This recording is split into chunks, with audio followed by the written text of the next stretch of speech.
आणि अशी मनामध्ये वाईट विचार आणू नका आणि म्हणे मनात वाईट विचार आणू नका.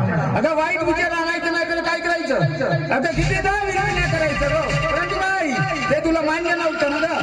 अगं आज आपला संसार कसा रागो महिन्याप्रमाणे सुरळीत चाललाय असता, परंतु नाही ते तुला मान्य नव्हतं ना ग. आणि आज पतिराज शब्द बोलायला तुला लाज तरी वाटत नाही का? हे काय म्हणता? आपलं लग्न झालं आहे मी तुमची अर्धांगिनी आहे आणि लग्नाची पत्नी आहे. अशी मनामध्ये वाईट विचार आणू नका.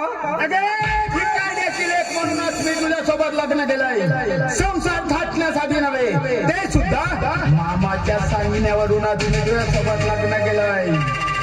अगं तुला वाटत असेल की मी सौभाग्यवती बनून या घरामध्ये पदार्पण केलोय, परंतु नाही ते तुझ्या स्वप्नात मागच रे ठेवून कमानी मागच रे ठेवून कमानी